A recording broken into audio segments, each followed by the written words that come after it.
Hola, yo soy Tania y este es tu podcast Pulso Científico. Yo soy Brandon y estaremos compartiendo conocimientos científicos de salud, debatimos ideas y aprendemos juntos. Yo soy Steffi y aquí la curiosidad se transforma en conocimiento. Yo soy Javier y este es un podcast del Doctorado en Investigación Multidisciplinaria en Salud y la Universidad de Guadalajara. Las opiniones y comentarios expresados en este episodio son responsabilidad exclusiva de quienes los emiten. El Centro Visitado de Tonalá y la Universidad de Guadalajara no comparten necesariamente dichas opiniones, ni se hace responsable de ellas. Hola, ¿qué tal? Muy buenos días, tardes a todas y todos los que nos escuchan. Bienvenidos a un episodio más de Pulso Científico, el podcast del Doctorado en Investigación Multidisciplinaria en Salud. Un espacio donde la ciencia dialoga con la sociedad y exploramos cómo la investigación que integra la academia pues puede transformar la manera en que entendemos y vivimos la salud. Yo soy Brandon Morales. Hola, ¿qué tal? Buenos días, yo soy Estefanía López y bueno, como saben, en cada uno de los episodios reunimos voces de investigadores e investigadoras que trabajan en la frontera del conocimiento, abordando problemas complejos de distintas disciplinas. El día de hoy tenemos un tema bastante interesante que aborda la biomedicina, la farmacología y la ingeniería. Estamos hablando de la nanomedicina. Entraremos entonces al mundo de las partículas diminutas, ¿no? Materiales tan pequeños que caben en la milésima parte de un cabello humano, pero que son capaces de transportar medicamentos, modificar genes o detectar enfermedades incluso antes de que aparezcan los síntomas. Y para ello tenemos una invitada de lujo, a la doctora Daniela Ortiz Ríos. Ella es profesora e investigadora en farmacología y nanomedicina en el Centro Universitario de Tonalá de la Universidad de Guadalajara. Su investigación se centra en el diseño y desarrollo de nanomateriales para liberar fármacos y genes, con aplicación en cáncer y enfermedades neurológicas. Además de trabajar en el laboratorio, dedica tiempo a la divulgación científica, explicando de manera clara, sencilla e interesante temas complejos. Nos alegra mucho tenerla con nosotros, doctora. Bienvenida a este espacio y gracias por acompañarnos. Doctora, antes de entrar ya en el tema, ¿podría contarnos brevemente cómo comenzó su interés por la nanomedicina y si hubo algún momento de su vida que dijera, quiero estudiar esto? Hola, ¿qué tal? Bueno, muchas gracias. Muy encantada de estar aquí. Yo siempre me pongo muy contenta cuando me invitan a platicar pues sí de nanomedicina, pero en general de ciencia y más cuando es para público en general, ¿no? Porque creo que eso es lo que falta como investigadores, que luego nos centramos mucho en estar en nuestro laboratorio, haciendo investigaciones, teniendo estas ideas innovadoras, pero luego no las transmitimos al público en general. Y ahorita vamos a platicar ya más de eso, pero la nanomedicina va a sonar como que es algo de ciencia ficción, pero la realidad es que aquí en México estamos unos 30, 50 años atrás. Entonces no es algo nuevo en el mundo, sin embargo, para nosotros pues sí es algo nuevo, entonces por eso yo siempre encantada de platicar.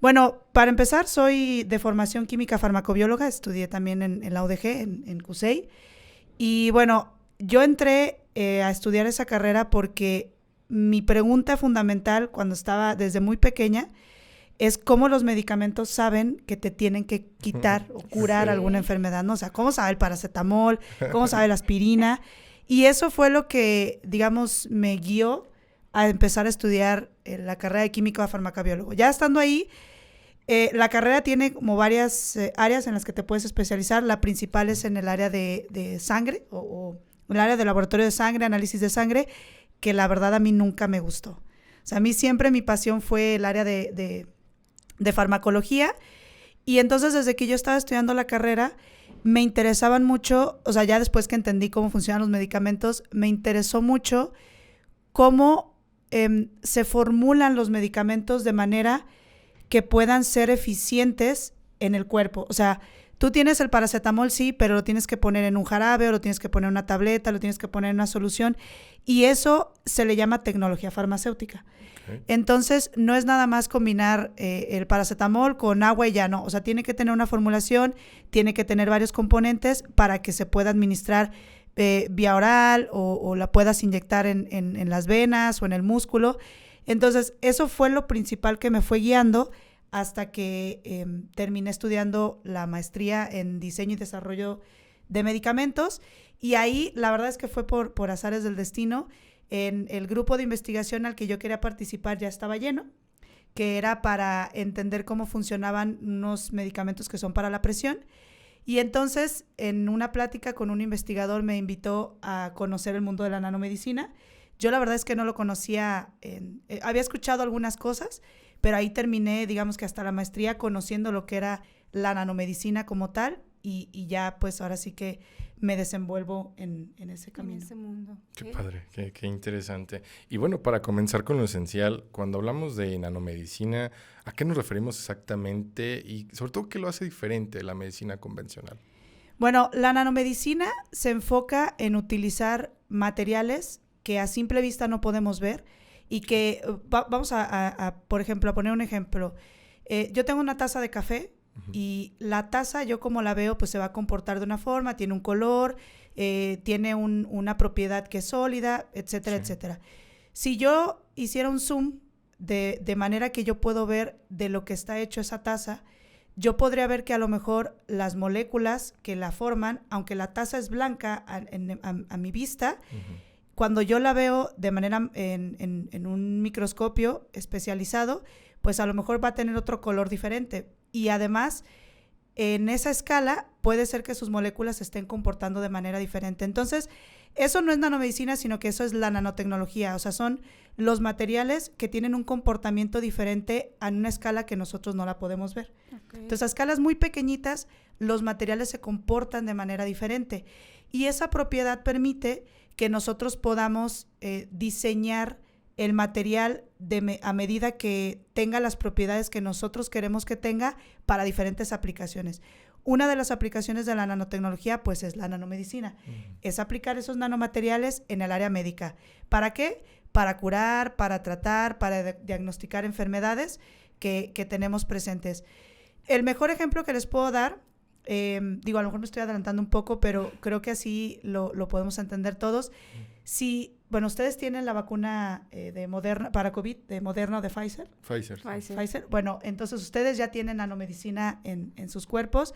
Pfizer utiliza la tecnología de unas unas bolitas de grasa muy pequeñitas, en donde el ARN mensajero, que es de lo que está hecho esta vacuna, está en su interior, y eso permite que se proteja ese ARN mensajero, que es material genético, y que si no tuviera esa protección pues se degradaría, que ahorita podemos platicar más sobre eso, pero eso permite entonces que yo pueda incorporar un material que si no tuviera esa protección pues se degradaría y no tendría el efecto que tiene, que es este caso como vacuna. Ok, súper bien. Y bueno, ahorita que ya estamos hablando como tal de los nanomateriales, doctora, ¿qué tipos existen más bien y qué enfermedades se han tratado ya con mayor frecuencia? Bueno, en donde más se ha desarrollado la nanomedicina es en cáncer. ¿Por qué en cáncer? Pues porque tenemos muchos desarrollos de medicamentos anticancerígenos, pero desafortunadamente, primero que nada hay que entender que, el cáncer es algo que vive en mí, ¿no? O sea, son mis células que pierden algún sistema de control y que entonces derivan en un crecimiento y en varias situaciones. Pero entonces, yo estoy hablando que sigue siendo algo que vive dentro de mí. Entonces, los anticancerígenos se desarrollan de manera que puedan atacar esas células cancerígenas, pero cuando ingresa el fármaco, el medicamento en el sistema, no distingue entre las células malas y las células cancerígenas, porque al final siguen siendo mis mismas células que perdieron algún tipo de control. Entonces, los anticancerígenos son muy buenos, sin embargo, pues si no tienen como un direccionamiento específico hacia esas células cancerígenas, pueden ir y dañar otras células que tenemos. Y por eso tenemos pues todo un listado casi interminable de efectos secundarios que tienen los anticancerígenos. Entonces la nanomedicina vio un potencial ahí y dijo, a ver, si nosotros podemos de cierta forma proteger esos medicamentos para que, para que el cuerpo los pueda aceptar de una mejor manera, pero otra, si esa protección yo la puedo, digamos, dirigir, le puedo dar una llave que pueda ir directamente a abrir una parte, entonces yo puedo tener una ventaja de que vaya dirigido específicamente a esas células cancerígenas y evito que llegue a otras células que son sanas. Sí. Entonces, eso es en donde más se ha desenvuelto la nanomedicina. Podemos encontrar muchas investigaciones que están en el área de cáncer, principalmente, pero también viene ahora todo el tema de enfermedades neurológicas, porque hay algo muy importante que tenemos los seres humanos, que se llama barrera hematoencefálica. Entonces, la barrera hematoencefálica prácticamente divide la sangre de nuestro cerebro, ¿no? Entonces, eso es muy bueno desde el punto de vista de supervivencia, porque si no, pues cualquier cosa, virus, bacterias, podrían ingresar de una manera sencilla, que digo, sí lo hacen, y por eso tenemos algunos problemas a ese nivel, pero nos protege ahora sí que del medio ambiente externo, que puede ser muy tóxico. Entonces, esa protección es muy increíble, pero al momento de tener alguna enfermedad en la que yo tenga que cruzar esa barrera, pues lo vuelve muy problemático. Entonces, para cruzar esa barrera hematoencefálica se han desarrollado métodos con estos nanomateriales que permitan, como de una manera muy eficiente, cruzar esa barrera. Cruzar eficiente y específica, o sea, que pueda llegar y cruzar, y una vez que ya cruzó, pues liberar el medicamento. Y eso lo vuelve pues muy atractivo desde el punto de vista de todas las enfermedades y de cáncer también que podemos tener en cerebro. Okay. Ahora, en cuanto a qué nanomateriales hay, el nanomaterial, digamos, por elección, no elección, yo creo que el más común que existe es el que está hecho de lípidos. Se llaman liposomas. Y porque eso es también muy interesante, nuestras células tienen una membrana que las protege del exterior, que está hecho de lípidos. Sí. Entonces, al estar hecho de lípidos, si yo tengo un nanomaterial que pueda asimilar de cierta forma esa membrana que tienen nuestras células, pues tengo una oportunidad de que el cuerpo la reconozca, si bien no como algo propio, algo no tan diferente a lo que ya existe. Entonces, por eso los liposomas fueron los primeros que se desarrollaron, y de hecho, en 1970, o sea, estamos hablando hace casi 50 años, se aprueba el primer medicamento con un anticancerígeno en liposomas. O sea, estamos hablando que hace 50 años ya tenemos en el mercado liposomas. Y los liposomas son justo eso, son esferitas de grasa que tienen en su interior un medicamento. ¿Y qué permite eso? Protege el medicamento y permite que se pueda transportar por todo el cuerpo. Los nuevos desarrollos y la nueva tecnología nos ha llevado a tener nuevos nanomateriales que están hechos, por ejemplo, de polímeros. O sea, los plásticos, pero que sean biocompatibles. Esto es, que tengan la capacidad de no tener un efecto tóxico en mi cuerpo y que mi cuerpo los pueda degradar. Y eso los vuelve muy interesantes, y si yo voy al laboratorio y trabajo con los polímeros, yo puedo hacer maravillas en el laboratorio. La gran desventaja que tienen los polímeros es que no dejan de ser algo que en mi cuerpo no existe. Claro. Entonces, yo puedo hacer un montón de modificaciones, y hay muchas cosas muy prometedoras en cuanto a polímeros utilizados en el área de nanomedicina. Sin embargo, el desempeño que tienen al día de hoy sigue siendo menor comparado con los liposomas, porque, de nuevo, los liposomas es algo que se parece a algo que yo ya tengo en el cuerpo. Exacto. Entonces, esos son por poner un ejemplo, pero hay otros materiales. Tenemos nanopartículas de diferentes metales, de oro, de hierro, de plata, que también se utilizan en el área médica. Entonces, ahora sí que el cielo es el límite, ¿no? Claro, totalmente, ¿no? Y nos platicaba un poco, ¿no?, sobre estas llaves, digamos, que se utilizan para saber dónde llegar, ¿no? Pero nos podría hablar, retomando un poco a usted cuando estaba pequeña, ¿no?, que se preguntaba esto, ¿cómo le hace el paracetamol para saber dónde llegar? Bueno, ¿cómo logran estos materiales para llegar al sitio preciso? Uno pensaría que al ser materiales tan pequeños, pues se dispersarían por todo el cuerpo, ¿no? Nos adelantaba yo un poco sobre estas llaves, pero ¿podría decirnos un poco más de esto? Sí. Bueno, en el cáncer hay algo muy interesante, y es que algunos tipos de tumores tienen la gran ventaja, bueno, para los tumores, de que desarrollan los vasos sanguíneos. ¿Para qué? Pues para que puedan tener más nutrientes, ¿no? Entonces, imaginemos que es una casa a la que se le construyen muchas tuberías para que pueda llegar el agua de manera eficiente. Bueno, eso hacen muchos tumores. Tienen la capacidad de desarrollar esas tuberías, que son vasos sanguíneos, para que la sangre pueda estar fluyendo de manera más constante, a mayor velocidad y en mayor cantidad, para que lleguen los nutrientes. Entonces, esa ventaja se ha utilizado desde el punto de vista de la nanomedicina, porque entonces el nanomaterial sí va a viajar por todo el cuerpo, pero digamos que en mayor cantidad se va a concentrar en donde llega mayor riego sanguíneo, que es en el caso del tumor. Sí. Entonces, esa es una ventaja que utilizan los nanomateriales, como se le llama direccionamiento pasivo, pues por hablar de algo más técnico, pero básicamente es que llega de manera pasiva o nada más por estar irrigado de esa forma el tumor, va a llegar más nanomaterial. Y bueno, ya si lo ponemos desde otro punto de vista más especializado, que es de mayor interés también en la nanomedicina, es, si yo tengo un nanomaterial, vamos a poner esta esferita, y yo le puedo poner diferentes cosas, o sea, decorar ese nanomaterial en su superficie para que tenga, vamos a decirlo así, una llave que pueda abrir específicamente nada más una cerradura. Sí. Entonces yo lo vuelvo específico para que vaya dirigido a donde yo quiero que vaya dirigido. Entonces hay células en nuestro cuerpo. Ahorita vuelvo otra vez al ejemplo del cáncer, que es de donde más tenemos información. Algunas células cancerígenas ya se conoce que en su superficie expresan ciertos tipos de moléculas, o vamos a ponerlo así, de cerraduras, que son muy específicas. Es como, yo voy a desarrollar esa capacidad de tener esta cerradura que solo va a abrir una llave en específico. Y entonces yo, con ese entendimiento, puedo ponerle esa llave a mi nanomaterial, que son al final moléculas con las que yo puedo decorar el nanomaterial, y entonces que se dirija específicamente a ese tipo de célula. Okay. Y bueno, ese ejemplo les pongo de cáncer, pero ahora ya tenemos más entendimiento. Si son células, ya no hablando de cáncer, pero a lo mejor en la barrera hematoencefálica yo puedo dirigirla específicamente para células que se expresen ahí en la barrera hematoencefálica, en las células endoteliales que están ahí en la barrera hematoencefálica, o bien en el corazón, en el riñón, etcétera, etcétera.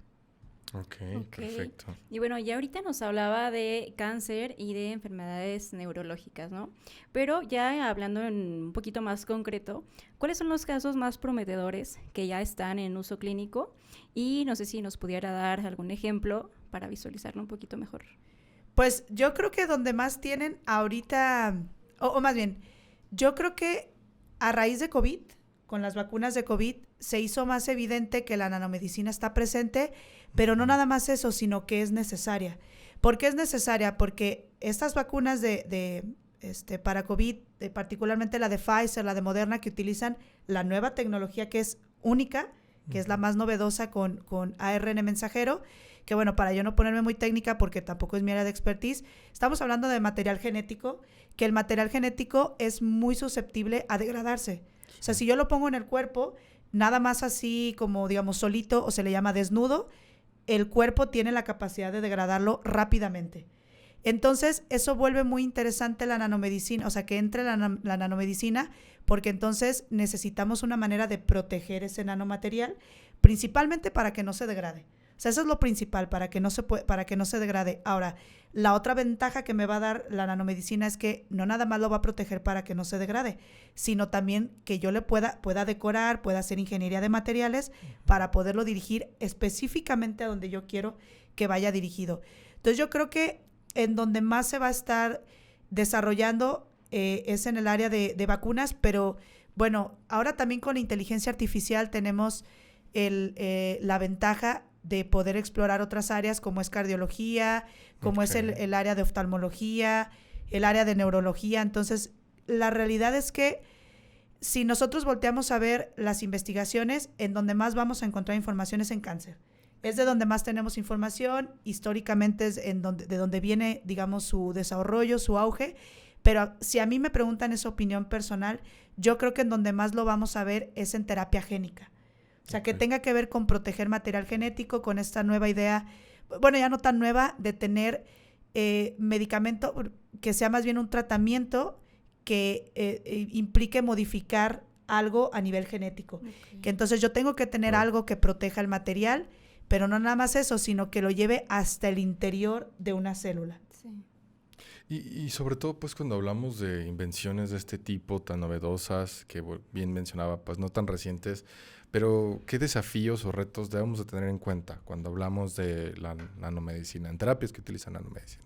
Ahorita nada más, antes que se me olvide, hay un medicamento aquí que no sea comercial, se llama Onpatro, que es el primer medicamento que se aprobó en el 2023 con ARN, el CIRRA, con CIRNAS. que es para silenciar genes. Ah, ok. Es el Ajá. primero que está en el mercado y debe de costar más de 100,000 pesos ahorita. Ok, bueno, Ahorita, ese o sea, sería esa tecnología es muy costosa y bueno, creo que va a ir muy ligado a esto de cuáles son los desafíos que tenemos.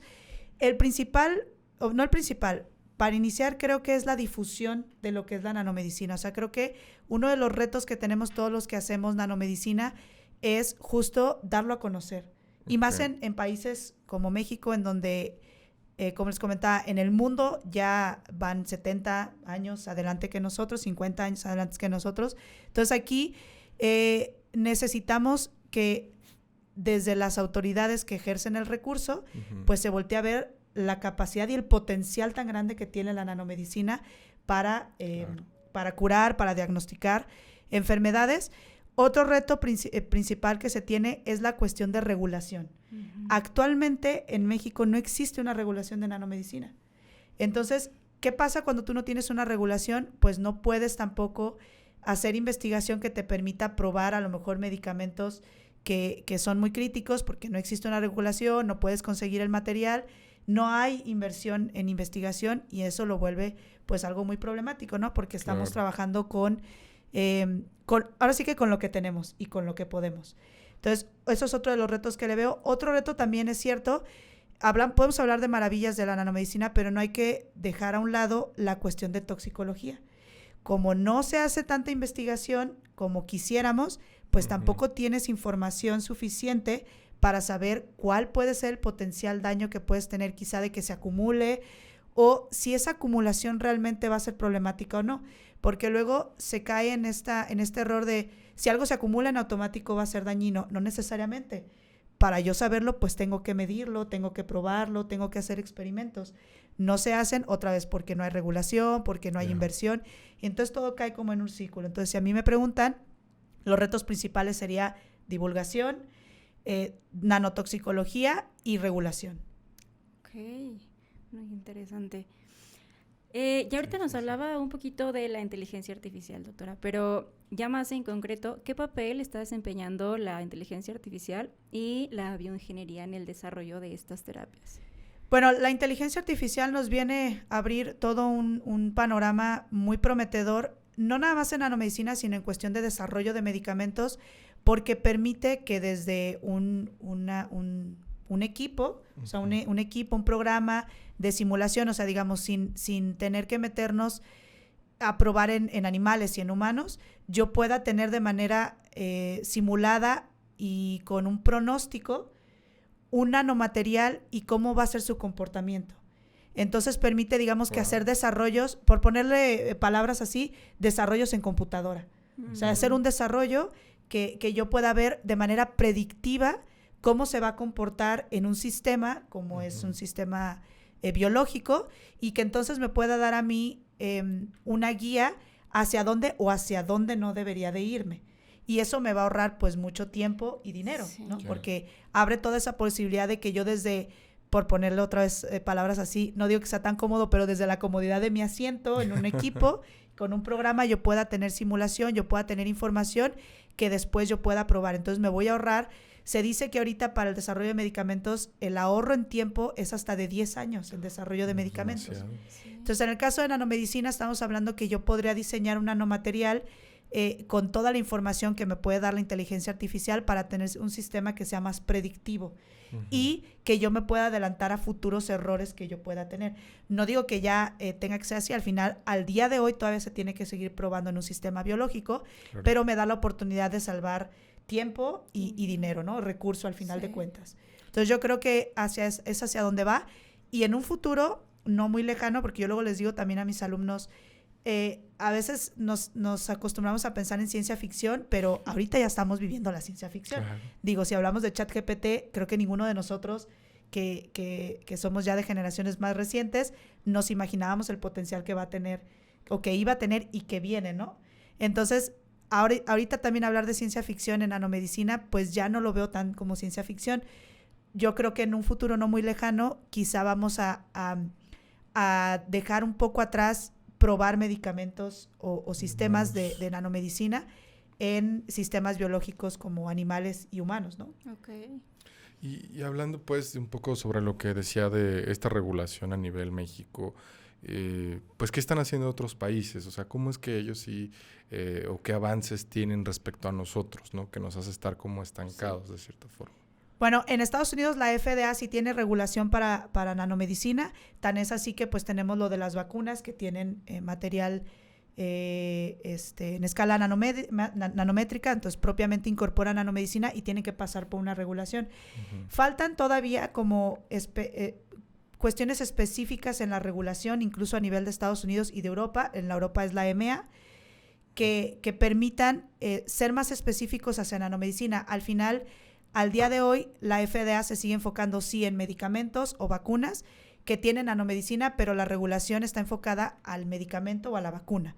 Okay. Aquí en México no llegamos ni a eso. O sea, no existe una regulación. Creo yo, quiero creer más bien, que es porque tampoco tenemos desarrollos de nanomedicina, o sea, de medicamentos que incorporen la nanomedicina. Entonces, no lo tengo, pues entonces no lo regulo porque no lo tengo. Y creo yo, esa es opinión muy personal, que hacia allá va. Desafortunadamente ya lo hemos visto con otras cuestiones, o un ejemplo es los cigarros electrónicos, pues ya que tuvimos ahora sí que el pie en el cuello, como dicen, es cuando le entramos a la regulación. Entonces yo creo que cuando tengamos más desarrollos propiamente aquí en México es cuando vamos a tener un avance en la regulación. Pero yo soy de la idea que hay que adelantarnos a lo que ya se está viendo en el mundo. En otros lugares. Ok, bueno, y bueno, eso ya por cerrar el episodio, doctora. Para cerrar, una última pregunta. En los próximos 10 años, ¿qué cambios concretos podríamos ver en la práctica médica y en la vida de los pacientes con la nanotecnología? Yo creo que hacia donde va es a la medicina personalizada, ¿no? O sea, tener medicamentos que sí utilicen tecnologías como la nanomedicina que permitan hacerlo más personalizado. O sea, más dirigido, más específico, con menos efectos secundarios y otra vez con la inteligencia artificial que yo ya no esté hablando de a lo mejor en 10 años, sino que en un par de años yo pueda tener ya estos desarrollos al alcance.